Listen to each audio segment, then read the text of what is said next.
Tihti ei ole mõttekas kõikidele veebilehe külastajatele kuvada täpselt ühte ja sedasama pilti. Näiteks võiks erinevat pilti kuvada kas mobiiliga veebilehe külastajatele või siis suurte monitoridega veebilehe külastajatele. Ja erinevate piltide kuvamiseks saame kasutada elementi picture. Kirjutan siia elemendi algusmärgendi, picture, automaatselt lisatakse ka lõpumärgend. Ja siia picture elemendi sisse tulevad kahte tüüpi tütarelemendid.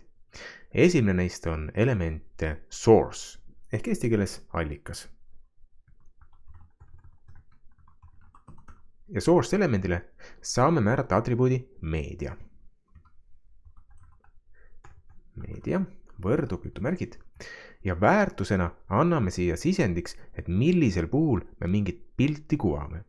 Näiteks soovin ma kuvada ühte suurt pilti ainult juhul, kui kasutaja, kui veebilehe külastaja monitori laius on vähemalt 900 pikslit. Selle jaoks lisan siia sulgudesse min width 900 pikslit. Ja kui see vastab tõele, siis kuvame sellele veebilehe külastajale pilti source set võrdub jutumärgid ja siia kirjutan pildi aadressi.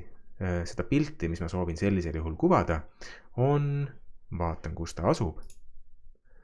Ta asub mul veebidisain kaustas, pildid ja näiteks banaanid.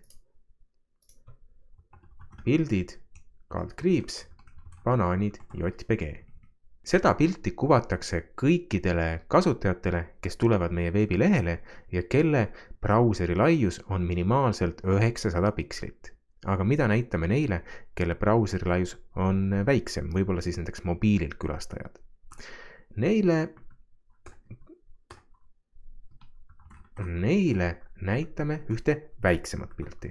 Source, meedia, võrdub jutumärgid, kirjutan siia, millisel puhul näitame seda teist pilti.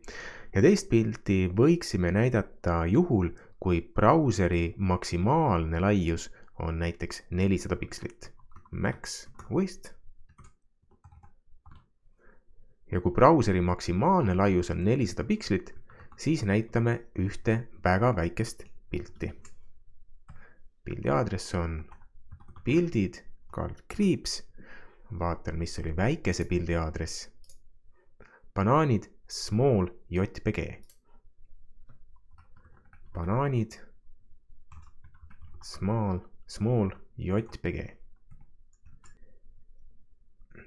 Niisiis, kui meie veebilehele tulevad külastajad, kelle brauseri laius on vähemalt 900 pikslit, näitame neile pilti banaanid.jpg. Kui tulevad külastajad, kelle brauseri laius on maksimaalselt 400 pikslit, näitame pilti banaanid small.jpg, mis saab aga inimestest, kes tulevad meie veebilehele ja kelle brauseri laius jääb siia 400 ja 900 vahepeale.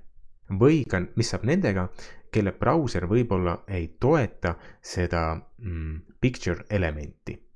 Nendele kirjutame siia lõppu ühe selle vaike väärtuse, et mida näidatakse kõikidel muudel juhtudel. Ja selle jaoks kirjutame siia juba tuntud image tagi img source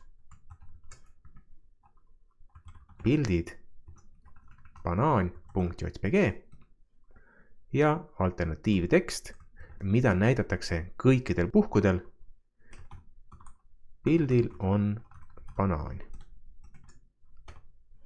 Salvestan selle koodi, uuendan veebilehte ja hetkel on siin meil kuvatud see väike banaanide pilt.